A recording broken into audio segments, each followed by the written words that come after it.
In this world of woe, so much suffering and misery, our hearts are longing for the endless home of peace and love and harmony. Oh, no more bitterness, hatred or greed. Paradise is the place we need. I feel the peace inside of me.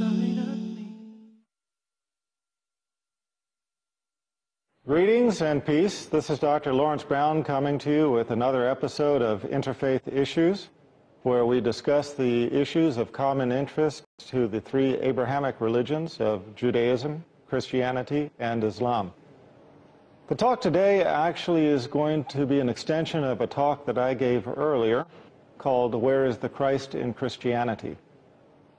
But to begin this talk, we have to step back a little bit. We have to step back to my childhood. I was born and raised in San Francisco in the 60s and 70s. Now, those of you who know much about American history and culture know that this was the birthplace of the hippie era. The flower children, as they were called, the hippies, started their movement in the Haight-Ashbury and in the area of Golden Gate Park, which were only about 3 or 4 blocks away from my home. So I grew up in this age of tune in, turn on, drop out. As described by Timothy Leary, it was an age in which people were turning to pursuing whatever hedonistic pleasures they wanted. And this was the time that the teaching started to be talked about, where people were saying you can do anything as long as it doesn't hurt anybody. Well, of course we know that that is not true. You cannot do anything as long as it doesn't hurt anybody. There are rules and there are laws and there are regulations, and above the rules of society are, of course, the rules of God. But the thing that I remember most from this period, growing up close to the epicenter of the hippie movement, was the what were called the Jesus freaks. The Jesus freaks were the hippies who were devoted to emulating the example of Jesus Christ.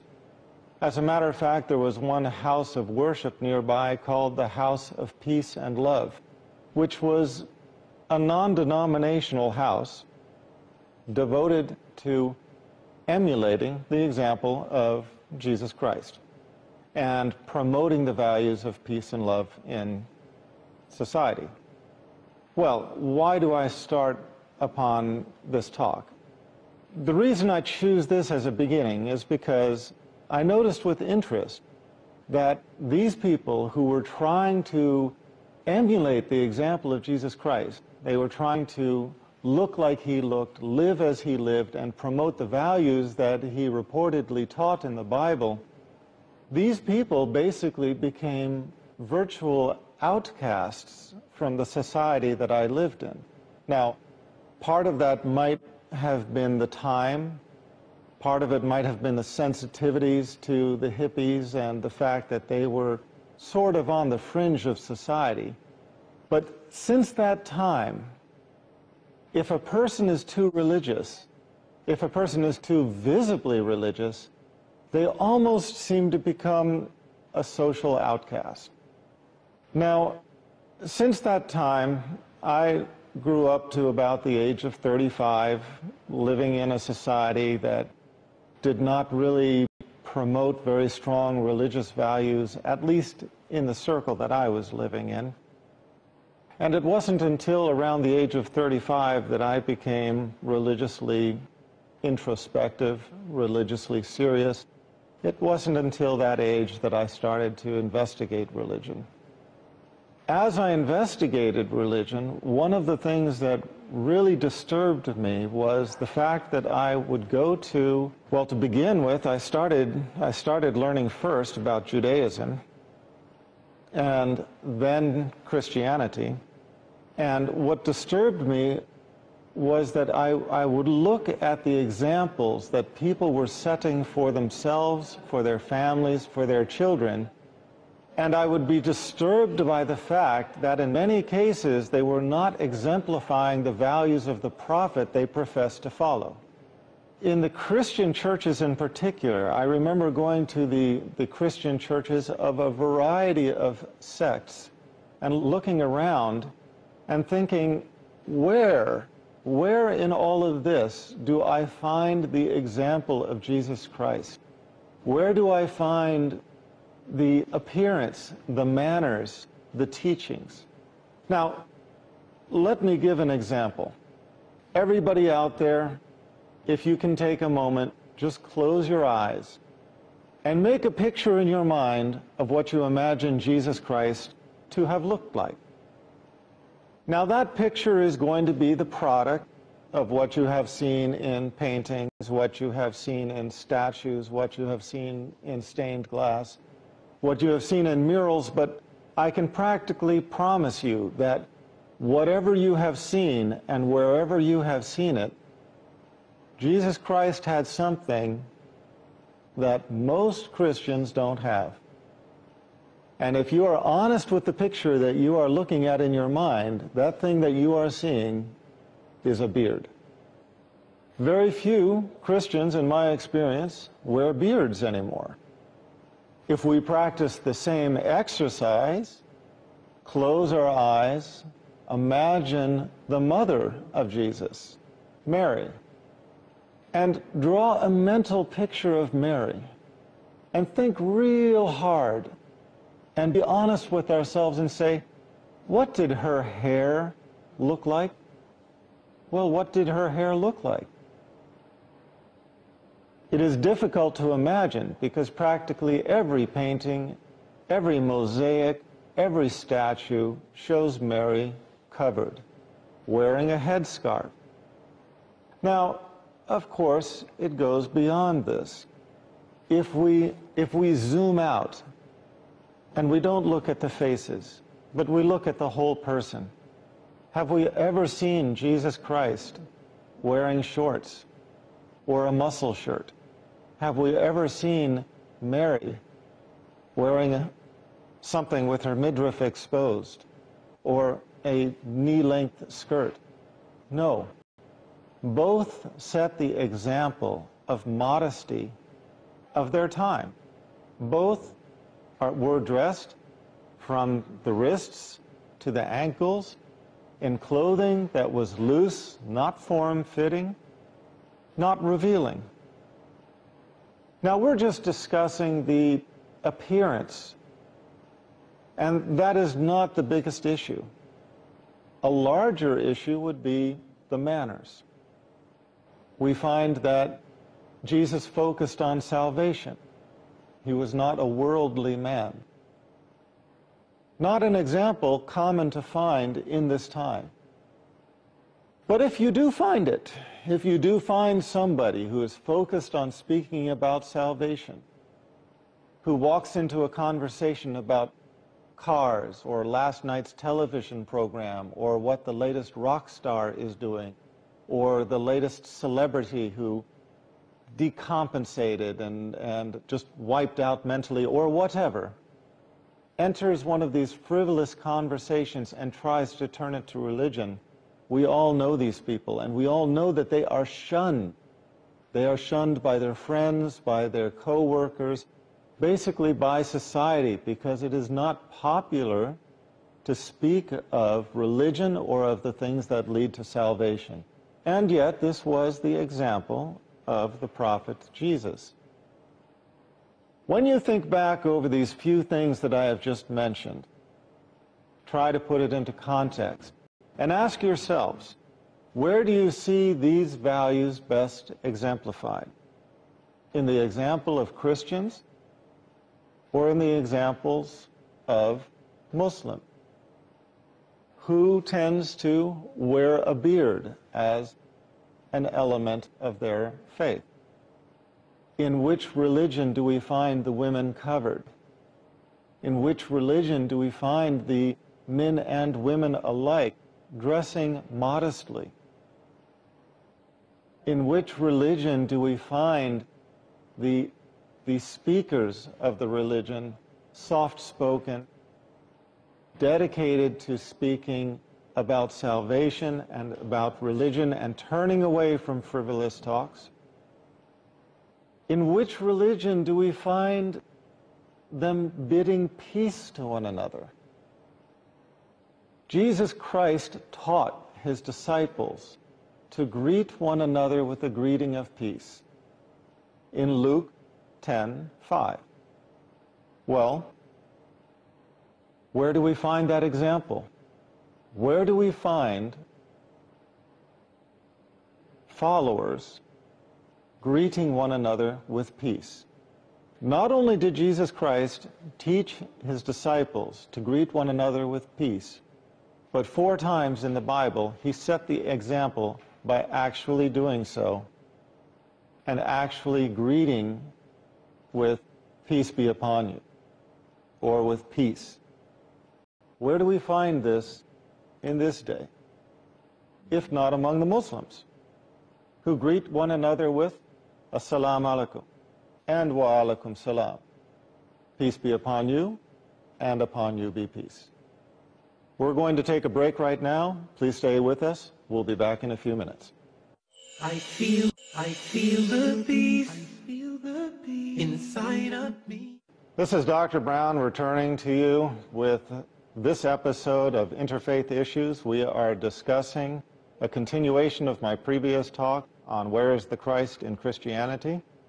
And we are comparing the example of the prophet Jesus Christ and where we find that example best exemplified, in the example of the Christians or in the example of the Muslims. We have discussed the fact that in appearance, Jesus Christ was known to have been bearded. His mother, Mary, was known to have covered. Examples that we find better exemplified in the Muslim community than in the Christian community. In addition, they both dressed with modesty, and they exemplified the manners of humility, sincerity, and kindness. In addition, Jesus Christ taught his followers the greeting of peace, and then set the example for them.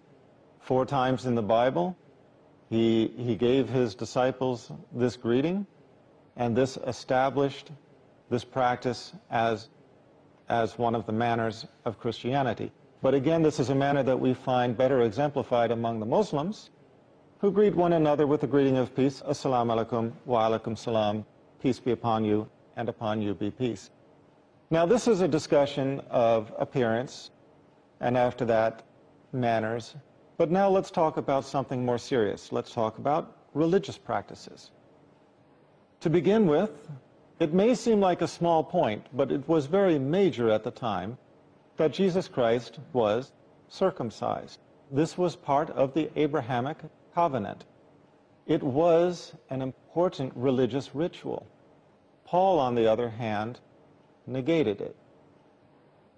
As a result, we find many Christians in this time following the example of Paul, or following the teachings of Paul, rather than following the example and teachings of their own prophet, Jesus Christ. Whereas we find this tradition maintained to this day among Muslims. In a similar fashion, Jesus Christ was known as Rabbi Jesus. He was an Orthodox Jew. He lived and practiced and taught the law of that time, Mosaic law. He did not eat pork. Who follows that example in this time, if not the Muslims? Pork is very prevalent in Christian societies to the point where nobody even thinks about its prohibition anymore. Jesus Christ did not take or give usury. Interest was forbidden. And everybody knows the story of Jesus Christ having overturned the tables of the money changers in the temple. Whether this was related to usury or not, we cannot say. But what we can say is that usury was one of the greatest sins of the time of Jesus Christ. And yet we now find Christian societies based upon usury. We find everybody so dependent upon taking and giving interest in their monetary dealings that they practically cannot live without it.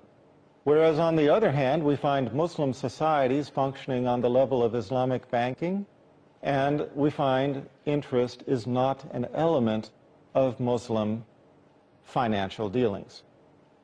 Let's take another example. Extramarital contact with women. Jesus Christ was a man of modesty. He did not have any recorded extramarital contact with women. Possibly there may have been contact, we may speculate, in the process of delivering sacraments or healing. However, there is no clear documentation of any extramarital contact. How do we compare that with what we see in modern-day societies, where in Christian countries, extramarital contact between the sexes has become the norm rather than the exception? Again, in Islamic societies, you do not find this to be the case. You find Muslims living in a manner that is more compatible with the example of Jesus Christ. With each section that I'm discussing here, I'm getting deeper into the more important points. We started with appearance, then manners. We started talking about religious practices. Now let's talk about practices of worship, an even more important issue. It is recorded that Jesus Christ was an Orthodox Jew. In accordance with the practices of his time, he made ablution as part of worship. Read in Exodus 40:31 through 32, where Moses and Aaron made ablution. This was the practice of the righteous of the time. A practice, again, that has not been maintained, but is to be found among the Muslims, in the Islamic community. Jesus Christ prayed in prostration. Read the whole Bible. Read the whole Bible and look for any passage that describes the manner of prayer, the manner in which Jesus Christ prayed. The only description you will find is when Jesus Christ went into the Garden of Gethsemane and fell on his face in prayer. Prostration. Prostration described for Jesus Christ in the same way that it was described in the Old Testament for the Old Testament patriarchs and prophets. Jesus Christ fasted for more than a month at a time, again, following the example of the righteous before him. And he made pilgrimage for the purpose of worship. Pilgrimage in his time having been to Jerusalem. Now, we have just gone down a list of some of the greatest integrals of worship. Ibadah in Arabic, worship in English, ablution before prayer, purifying yourself before praying, fasting, and pilgrimage. Again, where do we find these examples better maintained among the followers, among the Christian community, or among the Muslims who make ablution before prayer, who pray in prostration, who fast the month of Ramadan, 1 month every year, and who make pilgrimage to Mecca as an article of worship? Now, everything that I have mentioned is important. But what I'm going to mention now is most important, and that is the matters of creed. Jesus Christ taught tawhid being the oneness of God. 3 times in the New Testament, he was asked about the greatest commandment, and he replied, "Know, O Israel, thy God is one." We find that in Matthew, we find it again in Mark, we find it again in Luke. This is a teaching taken directly from the first commandment. And yet, once again, where do we find the oneness of God best maintained in religious creed? Among Trinitarian Christians or among Muslims who adhere to a belief in God as one God without compromise, without partners, without division?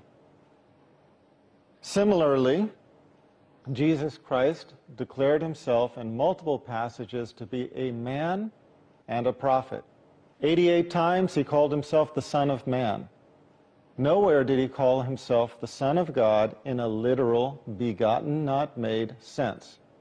And if you doubt that claim, you have only to read my books for the evidence, for the scriptural passages, and for the refutations.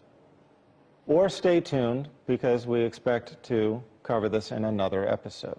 However, the fact of the matter is, if you are reading the scriptures from the Greek, not from the translation, and this is very important, but from the Greek, you will find that Jesus Christ called himself the Son of Man 88 times, never called himself the Son of God in a literal, begotten, not made sense. Similarly, he called himself a prophet and never deified himself. Once again, where do we find the religion that respects Jesus Christ as what he claimed to be, a man and a prophet of God, if not in the religion of Islam? What I have presented here are a number of articles, pretty much the most important articles that we associate with the prophet Jesus Christ, posed the question, who exemplifies these teachings, these manners, this appearance, and most importantly, the creed that he taught? Who exemplifies these values better? The Christians who profess to follow the example and teachings of Jesus Christ, or the Muslims who also profess to follow the teachings and example of all of the prophets, Jesus Christ included? I would sum up by just saying that, as I have said before, as a doctor, there is an old saying in the teachings to become a doctor, and that is, when you hear hoofbeats, look for horses, not zebras, horses.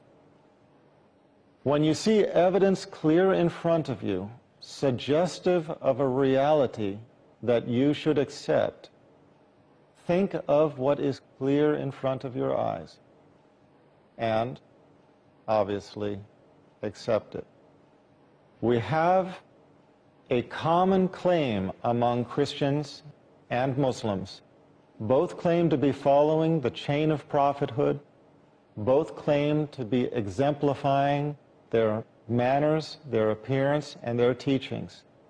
But what I have shown in this session is that the essential elements of the prophet Jesus Christ are better maintained in the example, practices, and beliefs of the Muslims than they are among the modern-day Trinitarian Christians. So once again, this is Dr. Laurence Brown from Interfaith Issues, and we hope to see you again on the next episode. Peace. La ilaha